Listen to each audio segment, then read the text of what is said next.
It doesn't matter if you've been writing for a long time or if you're just getting started. Basically, every single novel writer has made this mistake. You think that you can learn how to write your novel by studying movies and TV shows and other visual media.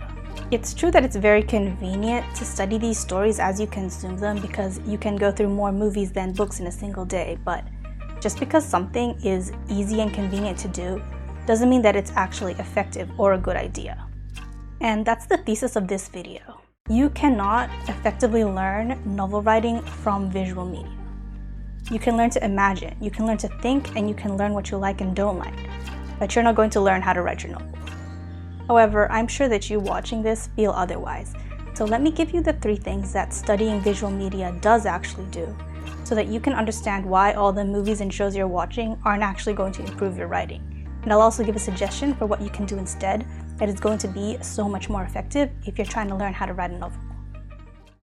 So let's start somewhere obvious, which is the medium mismatch. Studying visual media to learn writing is ineffective because of the medium mismatch. If you're trying to write a novel, what you're trying to do is write. Writing is the act of selecting words and constructing sentences. But other than dialogue, visual media typically does not contain a great deal of words and sentences. The medium of TV shows and movies is primarily visual. The shot compositions, the props, the costumes, the acting, like the tone of voice that the actors use, their postures, their facial expressions. This is the material of visual media. And these aren't words. Unlike a novel which, if you opened up a novel, it would be all words. Only words, nothing but words. So studying visual media is primarily exposure to visuals, to images.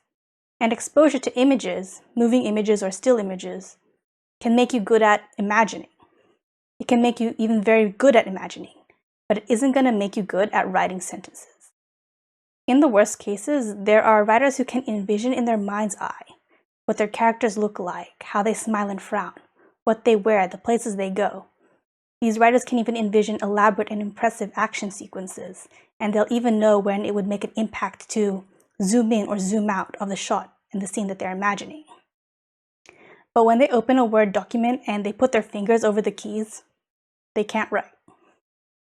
Or when these types of writers do manage to get the words out, their prose isn't engaging.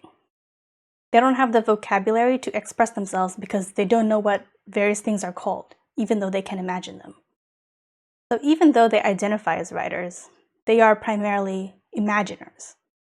When they say that they write, what they really mean is that they fantasize their stories and scenes inside their mind, and then maybe they take some notes about what they imagined.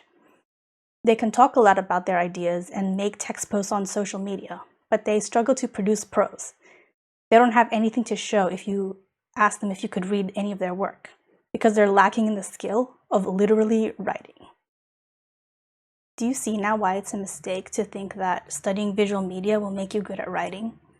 You might get unrealistic expectations of your abilities, and if you can't bring to bear your own self-awareness and emotional intelligence, trying to write a novel can become a really torturous experience.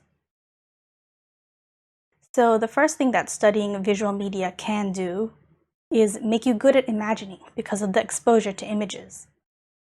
But imagining isn't writing. And it really feels like you're under a curse when you're a writer who can imagine but still struggles to write.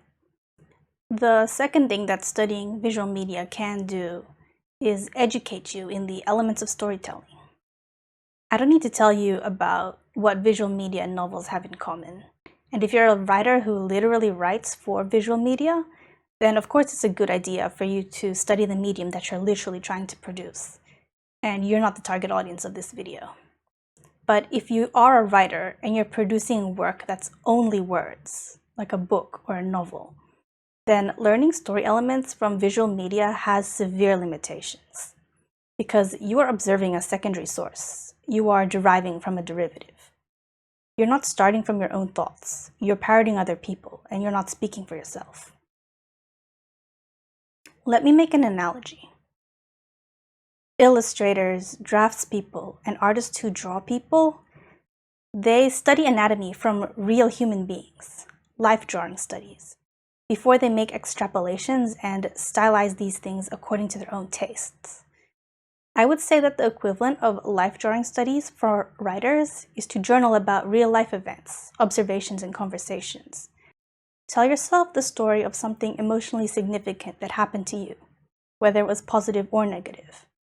To get unique characterizations, think about why you acted a certain way, why other people act as they do. Think of alternative explanations. To get insight into dialogue and world building, study real life. Then extrapolate and stylize for your stories. Life is the primary source of art. When you go to secondary sources to learn, when you go to other people's work, you don't give yourself an opportunity to learn from raw experience and gain your own understanding. You deny yourself the opportunity to make artistic decisions, to decide for yourself what to emphasize or include or omit. So you deny yourself the opportunity to express yourself and speak in your own voice, and share the lens with which you see the world, to add your own flavor. Because this is a big part of where somebody's writing style comes from. And just like how imagining isn't writing, knowing about story elements isn't writing either. You can watch writing lectures, podcasts, and read craft books on writing. But having a great knowledge about writing isn't the same as having a great skill in writing. It is a mistake to think that collecting knowledge is the same as honing skills. It's not. Now, the third thing that studying visual media can do is develop your sense of taste. Experiencing the sheer variety of stories in visual mediums and then reflecting on your reactions, your thoughts and feelings, and ultimately developing an opinion on what you personally believe to be good and not good is developing taste. You can watch 100 TV shows, but if your eyes are glazed over and you're not engaging your brain, you're not going to automatically develop taste though. And having a sense of taste is rewarding because it increases your capacity for appreciation. It's similar to how supporting a team or an athlete in a sport makes you more invested in the outcome of the sport. So the ups and downs of the game or the match make you feel something. However, merely being tasteful isn't going to make you good at writing. It can make you good at ideation, outlining, and editing, but not writing. Ask me how I know. I'm always saying on this channel, the tools of construction are not the tools of analysis. And I spent the last 8 years seeking these tools. Because thinking about writing isn't enough for me. I want to be able to write exactly what I'm envisioning. And if you're interested in 6 practical on-the-page methods for engineering depth in a novel, you can watch the video that I made on that here. So what are you supposed to do then to actually improve your writing? Maybe you think I'm going to say, read more books. But I don't think you should read more books. You should read enough books. But if they're not even publishing books that you think are good or interesting, then decide for yourself whether reading is a good use of your time.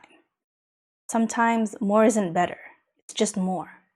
So instead of reading to improve your writing, the best thing you can do is write. Let me give you one practice I call brain dictation, which, in my opinion, is one of the most basic fundamental skills of writing that if I was to make a beginner's course on writing a fiction novel, this is what I would teach. It's the equivalent of learning how to catch a ball in sports or physical education, or learning the 4 fundamental arithmetic operations in mathematics. It's a foundational skill that's a minimum requirement you can build on and go far with, and you'll need to be able to do it successfully just like that if you want to be a good writer. So for brain dictation, open up a word processor, or you can handwrite in a notebook. But basically, listen in to the thoughts streaming through your mind like a radio station and write down everything that you hear. The challenge you will find here is the impulse to skip over, exclude, or edit any of your thoughts before writing them down. You have to resist this impulse. Do not skip over or exclude anything. If you have a thought like, my main character should find this clue before the midpoint, and then you think, actually, this clue will reveal that her ally is planning to betray her, so I should change the clue. You want to write both of these thoughts down. If you have a thought that you immediately judge or edit, write down the initial flawed thoughts and not just the cleaned up, adjusted version. You can sit down for a set period of time to do this and practice, or just throughout the day, when you think of something, write it down without editing it first. And then write down the edited thought afterwards if you think of something else, something related. Personally, I have a Google Doc that I access on my phone, and I've been taking notes in it since 2019. There's like over 70,000 words in there of just like 3-sentence long thoughts. And actually, it's more interesting to scroll through than any social media feed. The goal of brain dictation is to be able to produce words on demand and to be absolutely comfortable with word selection and sentence construction. You need to be able to do this even when your thoughts and ideas are bad, not just when you're on a roll. Brain dictation also trains you not to be stingy with your words, and seeing the first draft of your thoughts and then working through them in real time is a small but significant step in developing a healthy relationship with failure, which, as you can imagine, has applications beyond trying to write a novel.